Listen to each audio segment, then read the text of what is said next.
What's up, guys, and welcome to another episode of the Young Moguls Podcast, where we keep it real, relatable, and super motivational. It's your girl, Reagan. Hey, it's your boy, Real MJ Hill, and y'all, today we have our friend Niamani Knight. Y'all, she's amazing. She has her own organization, Stream Global Innovations, where her mission is to create equal education and equal access to career opportunities for every student they can put their hands on. Niamani, I was looking on y'all website, and it says y'all reached over 31,000 people. That's big impact. Like, that's huge impact. So, and it said y'all been doing it for 6 years. So I wanted to ask you, like, what is something that you wish you knew before you started? That is a great question. Well, first of all, thanks y'all for having me. No I'm so problem. excited to be here.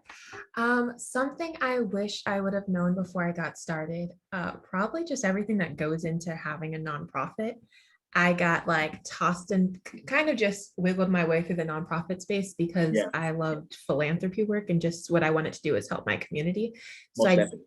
I wish I would have known how much went into it. Like we're almost getting ready to celebrate 7 years, which is crazy. And so in hindsight, like it's great to look at all the work that has been done, but every time people are interested about starting a nonprofit, I'm like, hey, just know like this is all that goes Yeah, into it. This is all that you should know before you get started. But go ahead, do your work, keep changing the world. nah, most definitely. So, what's like one of the biggest myths about, a nonprofit? I know you're an entrepreneur and a speaker as well. Like, what's one of like the biggest myths about, what I'm saying, doing all the things that you do? I think a big myth that people have about the nonprofit space in general is that it's not as much work. I Right. hear that a lot, but it's a business just like anything else. Although you're very mission oriented, like everything you're doing is for a mission. So I think that's probably one of the biggest myths that I would have to say. Yeah. So, is there anything in particular that makes a nonprofit more difficult than a regular organization or business, or is it just like, what is it exactly? I don't necessarily, okay. So the only difference really between a nonprofit and a traditional business structure is that the nonprofit is owned really by the community. So everything you're doing is for the purpose of community and for the purpose of mission. Right. Whereas traditionally, with a typical just business or any type of other community organization or things that you're putting together, it has a CEO, here's the founder of it. Right. Typically it'll stay in the family for years or something like that. And although you treat the nonprofit business a little bit similar, at the end of the day, it's really owned by community. Right. I feel that. So, like, I know you and your mom were really close together. Like, mom's the president, what I'm saying? You're the founder. So, like, how is that working with your mom? It's fun. It's a journey. Yeah, most definitely. Yeah, it's fun because of course I get to live with her, but then we're also like co-partners in it too. And so it's an interesting dynamic. Everyone that's around us says that we need to have like a TV show or something because we're just funny Yo, together. yeah. But no. But it's fun. Yeah. She's awesome.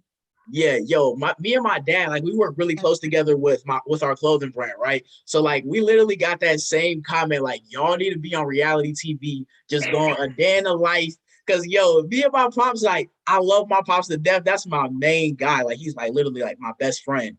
But like, yo, he's just him. You know what I'm saying? And I don't know, just like besides business, what I'm saying, our relationships, like of course we got our rough times and our arguments, but yeah, that's my guy. So like when I saw you and your mom work so closely, I was like, I gotta ask her how that is.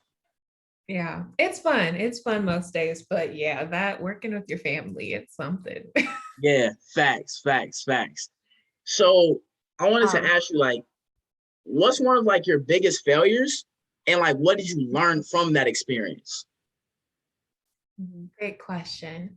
So I'm going to alter the verbiage a little bit because I think every failure, when we think about failures, it's really just a lesson in action. So we're never really failing in any way, shape, or form.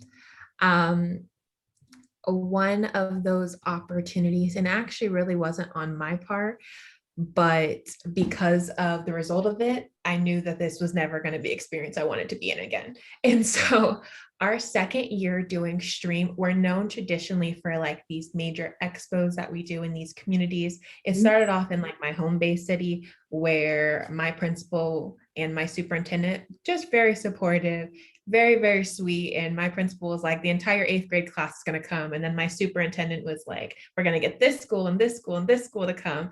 Long story short, after our first year, about 1,200 students had come the next year. And everyone has to sign up before coming to the expos, especially the second year, because the space we were in, man, it was like a golf club, and you had to just transition people out. We were definitely probably breaking some fire regulations. And a principal forgot to register his students, but like was yelling at me at the event because he he was like, no, I registered. And when you're hearing about like this event and people are going back and they're sharing how fun it was, right, that's not fun when you have a bunch of middle school students like waiting to go into something that they didn't register for and that there was no space to add them into. And so one of the biggest lessons I learned is we have to accommodate space even when people are not there. Just prepare, just in case. Right, over preparing. It was probably the hardest thing to go out there and say, because you didn't register, you actually can't go in, and all those students that came with you, which was like over 100 students, have to go back to school. Because we don't have space for them. Yeah. One of the worst moments of my life. Yeah. I know if I was one of the students, we went on a field trip and we got to go back to school, I would be like, bruh. But what's it called? Yo, I wanted to ask you, so like as a speaker, right? Speaking is one thing that's like, it's really nerve-wracking. And like, you never really get over those butterflies that you get before you step on stage or anything like that, right? So I know you speak in front of a lot of people, to students, to teachers, like, so like, how is that? Like, how do you overcome that fear of like getting on stage, delivering your message, speaking to all these people? Yeah, I think it's a work in progress. It's something that I think we underestimate in speakers a lot, that when people have been doing things for years, that like the nerves go away. Every single time I'm going to go do an event, every time I'm going to go speak, like those butterflies come up each and every time. So I really have to like mentally prepare myself like to walk out. I have a great support team around me. So of course, my mom, my dad, my immediate family, but also a lot of like the corporate leaders and educators that surround me in my immediate circle. A lot of people don't know, they like pray for me before events or things happen. So when I walk out, like I may be a little nervous, but I'm walking out, of course, with just the presence of God on me, which is absolutely amazing in itself. So no, that's kind of my short answer. I love that so much. My aunt, she's actually a speaker. Well, my mom's friend, which you already know, your mom's friends are your aunts. But she actually said that butterflies are kind of like a way to keep you humble in some sort of way. Like they keep you from being overconfident on stage. And so now when I do get up and I present in front of people, or when I do have a presentation that I need to give, I know that I can use those butterflies to really enhance my presentation and to teach them what I'm trying to teach them, and to just really be genuine and authentic with the audience that I'm with, because that's the type of style that I like to have, conversational. Yeah. I don't really like to talk at people. So I definitely think that you can use those butterflies, and I'm grateful for them, because I'm glad I'm not overconfident. Some people get overconfident on stage and have like too much of it, but I'm glad. Right. And know that you're there to teach them something. Like you're obviously, when you're invited to speak somewhere, or you're going, especially if you're operating in your purpose, like I think that we all have like a mission in people. That I posted something like their lives attached to your purpose. And so really when we're operating in our true authentic purpose, we're fulfilling something or meeting a goal for someone that would not otherwise be touched unless we were there, if we were speaking, or if we were doing what we were designed to do. And so some of the times it's just reminding yourself that, like, if no one else gets it except for this one person that was actually meant to get it, then I fulfilled, like with all my nerves, I fulfilled what I was, my assignment for that day. Oh, that's real talk. Yeah. My bad, Ray. You got it. No, you're good. I was just going to repeat something that I always say. My grandma actually told my dad, and my dad now tells us that we're supposed to live this life for other people with our purpose and our lives and the things that we believe and the actions that we take. We're living this so other people can learn. I'm learning from other people's lives. And so it's just a constant cycle that I'm so glad to be able to be a part of, especially this cycle that we're in now. I'm learning from you guys every single day, certain things that you do online, techniques that you use. And I just love that we're able to do that in the community that we're in. So I definitely think that that was an important topic. But Marquise, what were you going to say? No, I was gonna talk on that point of being overconfident getting on stage. I remember I had one event where I just knew I was gonna go in here and I was gonna kill it. I didn't prepare how I should have. It was just I just didn't prepare myself how I knew I should have. And those butterflies weren't there how they normally were. Like I was just in my head like, oh, I got this. I'm gonna go in there and kill it. Yo, I went in there and I was like, once I stepped on the stage, I was like, and I froze up and it went bad real quick. Like it went bad. And after that, I was like, yo, what happened? And I noticed, I'm like, yo, you didn't really have those butterflies, but again, you weren't prepared at all. And I think that's like the biggest thing is just over preparing. You know what I'm saying? Being the best that you can possibly be. So when the time comes, you have those butterflies, but you know you've prepared this so much, you've rehearsed so much that when you step up on the stage, you know what I'm saying, you're gonna murder it. And one thing that I say, like always before I go on stage, and I'm glad that you brought up like that you walk up on stage just knowing you're in the presence of God, is I'm always like, God, we got this.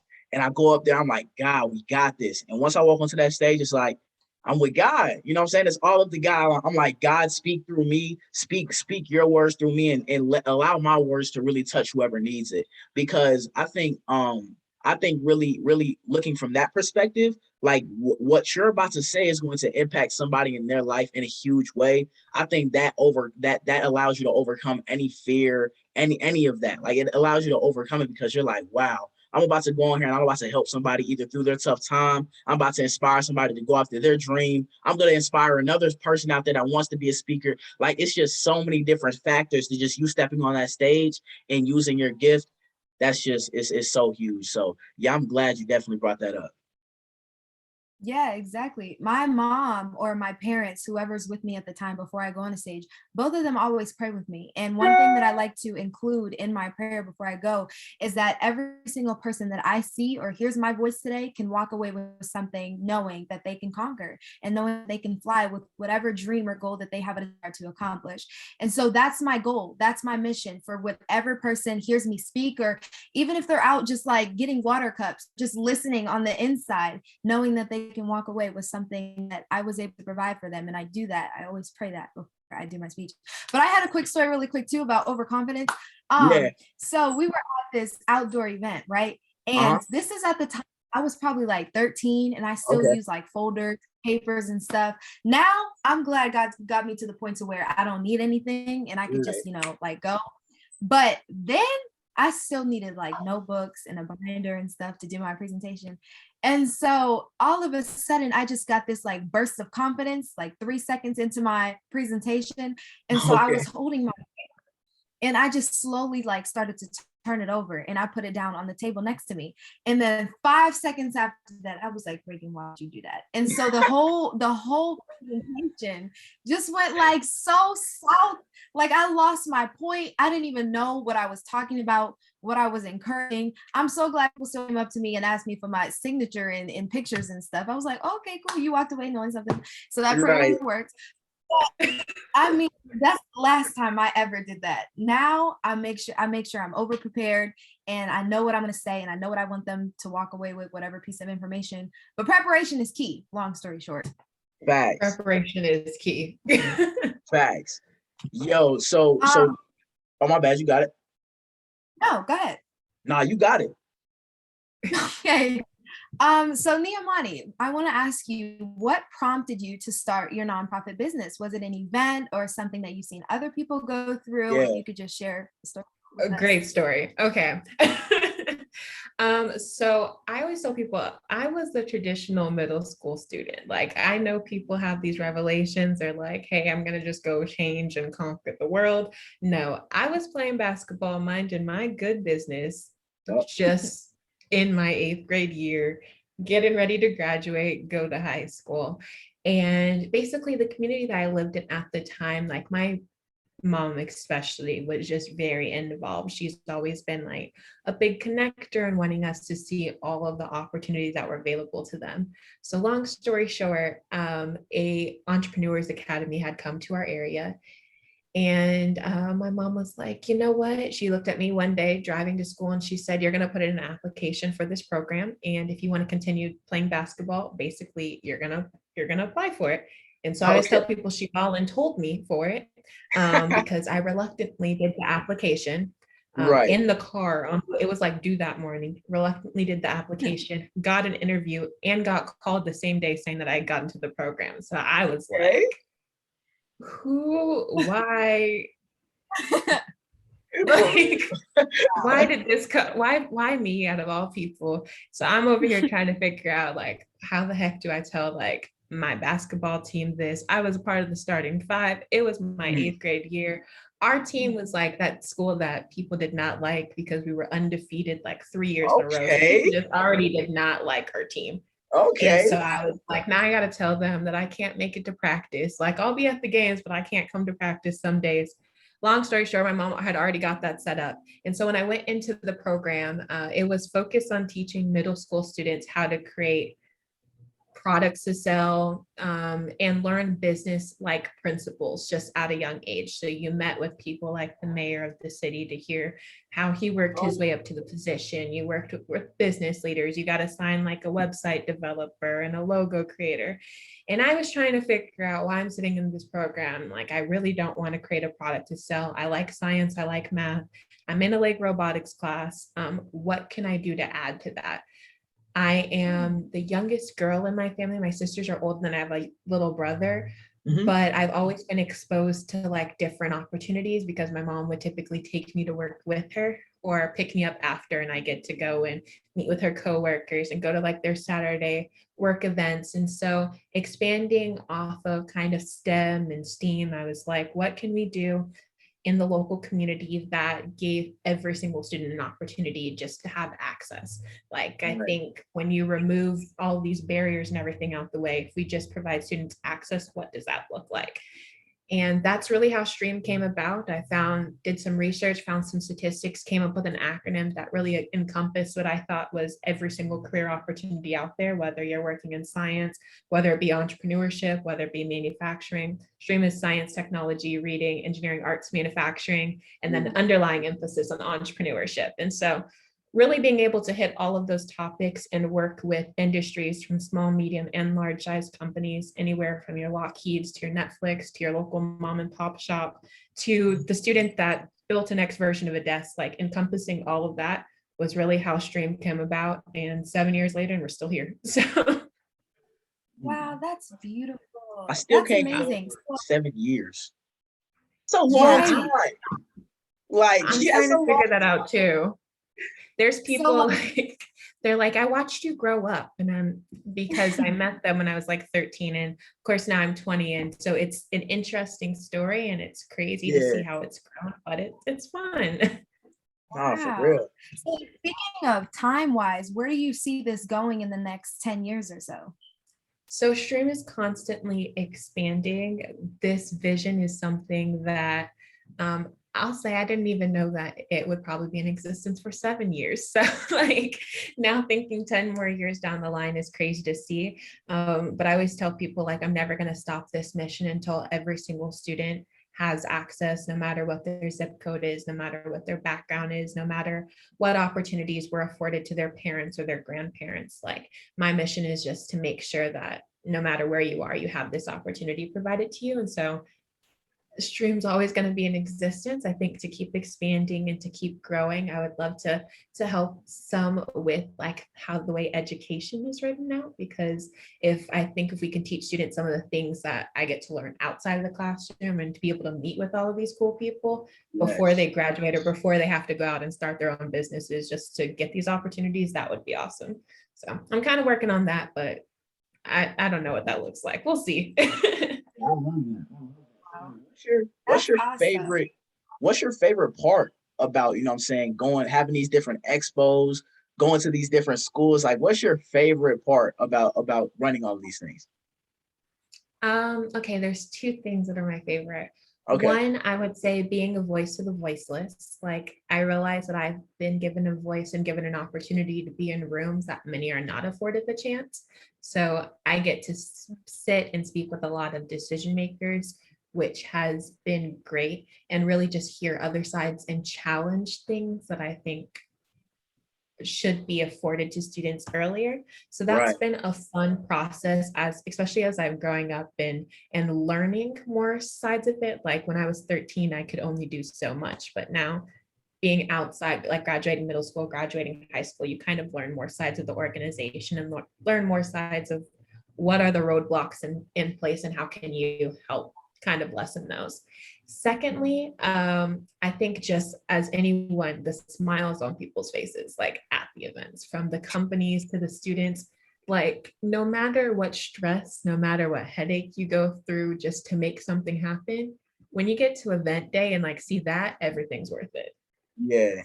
Oh gosh, that's literally my whole thing. Like, what makes me excited about presenting and being with people. Like I even said the beginning of COVID or 2020, I think it was in like February or March or something. It made me so upset to have to do everything online and via Zoom and StreamYard. I mean, it was like an accommodation, you know, Yeah. but I miss being in front of people. And so I'm so excited. I'm about to start getting back in front of people, but to just be in the room and to feel their presence and to see their smiles once it's like clicked in their mind, oh, really, I can really do this. I can balance this. I can still accomplish my dreams and goals. Although I'm still going to go to college, it doesn't require a degree for me to be able to accomplish my dreams and goals. And to see that in their faces with them smiling, it just gives me such a beautiful feeling. And all these hours that I've spent working in this business, like trying to make sure that I'm fighting for it and everybody can understand what they can have. I mean, it's just all worth it. And so I'm so excited for the future of my business and my brand. And yes, I'm excited too.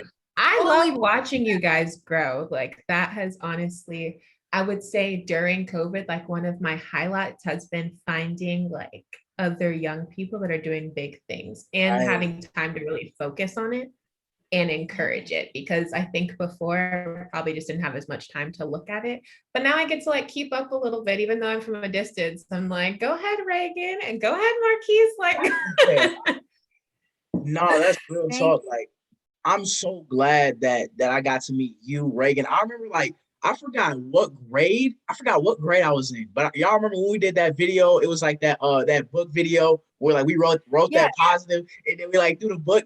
Yo, like that was one of the greatest years for me because I was meeting so many positive people doing like making a real impact. And like when you surround yourself around people doing those same things, it just gives you that extra push and that extra motivation to keep doing what you're doing.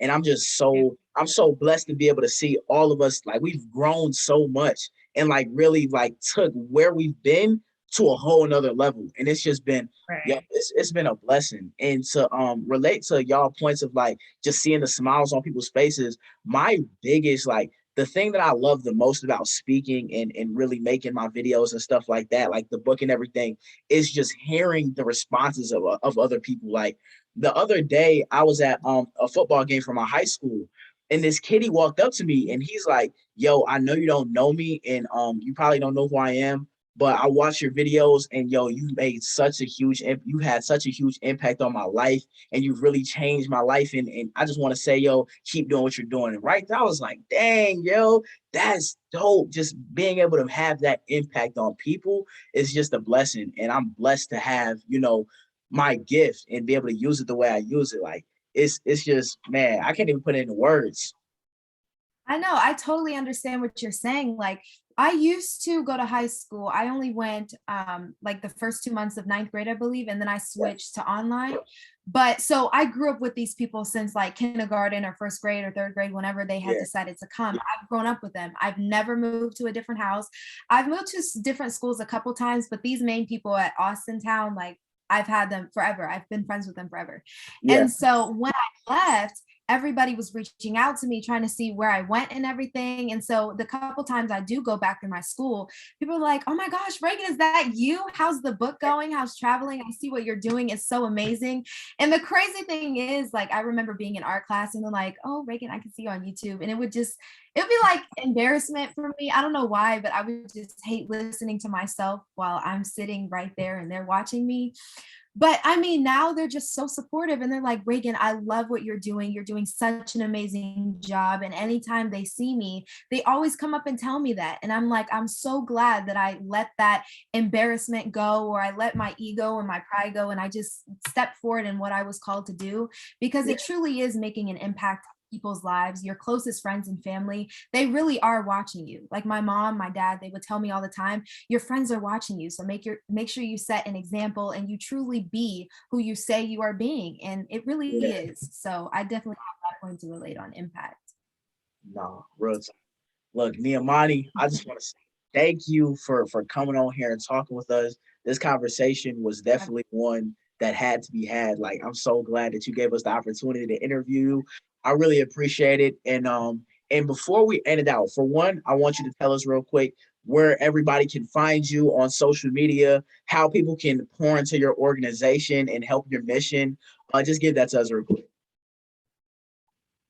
Okay, so my organization, you can find us on Facebook, Instagram, Twitter, our website. The website is streamglobal.org. Our social media handle is at streamglobal.org. And then personally, it's at Niamani Knight. Got you. And what is one thing that you would like to leave with our young moguls? One thing I would like to leave with the young moguls is to really stay true to who you are, and know your way to success. And so no, I'm going to say N-O, not K-N-O, but N-O. There are many no's that you're going to get in life, but don't let those no's discourage you. Trust me, your one yes is going, and there is so many people rooting behind you, rooting you on along this journey, including me, of course, Reagan and Marquise, and thousands of other people, whether it be your immediate family, whether it be your teacher, whether it be your principal, whether it be someone that's going to come 10 years down the line to say how you've impacted them. There are people that are looking up to you, that are waiting for you to operate in your purpose. And so know all of these no's. This one yes that's coming is a big push. So keep going, keep moving, and we see you. For real. Look, there's no better way to end it. Know your way to success. I think I'll make that the title of this podcast. Know your way to success. I like that. Most definitely. But yeah, Niamani, thank you so much. And y'all, Young Mogul family, we'll see y'all next week.